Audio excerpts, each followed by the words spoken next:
जिंदगी हमारी एक जंगल की तरह है। अगर दोस्तों जीना चाहते हो तो लड़ना सीखो, बचना नहीं। अस्सलाम वालेकुम, नमस्कार, सत श्री अकाल। कैसे हो दोस्तों? उम्मीद करता हूँ सभी दोस्त अच्छे होंगे, स्वस्थ होंगे, मस्त होंगे। मैं ज़हीर अब्बास अपने YouTube channel paralyse motivator Z पर आपका एक बार फिर वेलकम करता हूँ।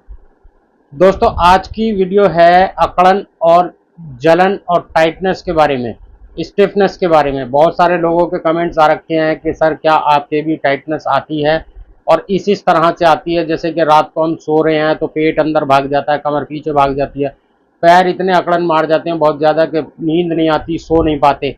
ऐसे ही दिन में भी होता है, बैठते हैं तो व्हील चेयर पे या चेयर पे तब भी ये दिक्कत आती है, खड़े होते हैं तब भी ये दिक्कत आती है। तो क्या आपके साथ भी ऐसा होता है? तो इसीलिए मैंने कहा मैं सबको आज एक वीडियो बना के इसके बारे में बता देता हूँ क्या मेरे साथ ऐसा होता है, अगर होता है तो मैं उसको कैसे कंट्रोल करता हूँ। तो दोस्तों वीडियो पसंद आए तो लाइक करिएगा, शेयर करिएगा, कमेंट्स करके ज़रूर बताइएगा वीडियो कैसी लगी। और चैनल पे नए होते हैं तो सब्सक्राइब करके बेल आइकन को ऑल कर लिया करें। और एक चीज़ और मैं कहना चाहता हूं दोस्तों, कमेंट्स करने से पहले, क्वेश्चन करने से पहले वीडियो आप पूरी देख लिया करें। बहुत सारे हमारे दोस्त यूट्यूब फैमिली मेंबर ऐसे हैं वीडियो पूरी देखते नहीं हैं और कमेंट्स कर देते हैं, जबकि पूरी डिटेल उस वीडियो के अंदर होती है। तो चलिए दोस्तों वीडियो को एंजॉय करते हैं। दोस्तों सबसे पहले हमें ये समझना पड़ेगा कि स्पाइनल कोड इंजरी है क्या। जिन लोगों को पता है, काफ़ी टाइम हो चुका है, वो लोग स्पाइनल कोड इंजरी के बारे में पूरी इंफॉर्मेशन रखते हैं और उनको सारे सिम्टम्स का पता है और वो अपने रूटीन को मेंटेन करते हैं। अब नए लोग जिनके साथ में ये चीज़ें आ रही हैं, या भी एक साल या 2 साल 3 साल हुए हैं और वो चीज़ों को नहीं समझ पा रहे हैं, तो उन लोगों के माइंड में यही क्वेश्चन आते हैं। बहुत सारे क्वेश्चन होते हैं कि ऐसा हो रहा है तो क्यों हो रहा है।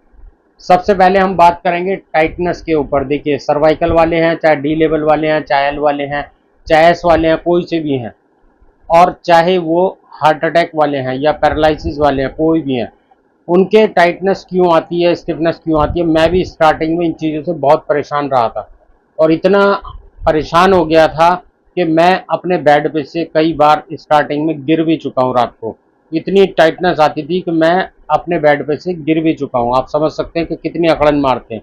और जिन लोगों के ये टाइटनेस आती है और अकड़न मारते हैं रात को सोते टाइम, वो ये चीज़ समझ सकते हैं।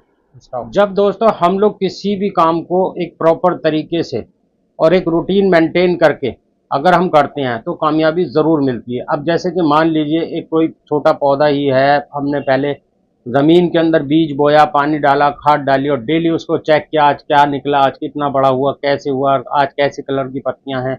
जब हम उसको रूटीन से चेकअप उसका करते रहेंगे, चेक करते रहेंगे और मेंटेन करते रहेंगे, तभी वो हमें फल देगा। इसी तरह हमारे शरीर में भी बहुत सारी चीज़ें ऐसी हैं जो स्पाइनल कोड इंजरी के बाद में चेंजेस लाती हैं। अब देखिए ज़्यादातर लोगों का कहना है कि भाई हम रात को जब सोते हैं करवट लेके और पैर के नीचे तकिया लगा के घुटने मोड़ के, उस टाइम रात को जैसे ही हमें नींद आने को लगती है, या हम सांस लेते हैं, या फिर हमारा गैस पास होती है, या फिर हमारे यूरिन आना होता है, या कोई मक्खी भी बैठ जाती है पैर पे, या पंखे की हवा भी लगती है, उसकी वजह से भी हमारे पैर इतने अकड़न मार जाते हैं कि हम बेचैन हो जाते हैं बहुत ज़्यादा। और फिर उनको पैरों को सही करने के लिए जो उठ सकते हैं वो अपने आप उठते हैं, अपने आप करते हैं, और जो नहीं कर सकते उन्हें अपने फैमिली मेंबर को या केयर एंड टेकर को, या जो भी है फैमिली में, जो भी उनकी वाइफ है, जो भी करने वाले हैं, उनको उठाना पड़ता है। और नाइट में उनकी जो नींद है करने वाले की, फिर वो डिस्टर्ब होती है। दूसरा, लोगों का कहना यह है जैसे ही हम खड़े होते हैं तो हमारे बहुत ज़्यादा अकड़न आ जाती है, ऐसा लगता है हम गिर जाएंगे। साइकिलिंग करते हैं तब भी अकड़न इतनी आती है, ऐसा लगता है कि साइकिल टूट जाएगी या हम गिर जाएंगे। या फिर ऐसा होता है कई बार हम बैठे होते हैं तो पैर इतने झटके मारते हैं कि बैठने नहीं देते, पीछे गिरा देते हैं। पैर लटका के बैठते हैं चेयर पे, व्हील चेयर पे, तब भी बहुत ज़्यादा कंपन मारते रहते हैं। तो ये सारी चीज़ें क्यों होती हैं और किस वजह से होती हैं? तो मैं भी देखिए इन सारे सिम्टम से निकल के आया हूँ और आज भी मेरे साथ भी ये चीज़ें होती हैं। और स्टार्टिंग में मैं बहुत परेशान था इन चीज़ों से। स्टार्टिंग में लगभग 4-5 साल तक मैं परेशान रहा। ऐसा क्यों है? अब डॉक्टर्स की लैंग्वेज में तो, फिजियोथेरेपिस्ट की लैंग्वेज में तो इसको बोलते हैं, देखिए मैं आपको बता देता हूँ कि स्टिफनेस। अगर किसी के पैरों में टाइटनेस नहीं आ रही है तो इसका मतलब रिकवरी नहीं आएगी, ऐसा मेरे फिजियोथेरेपिस्ट का कहना है, मेरा कहना नहीं है।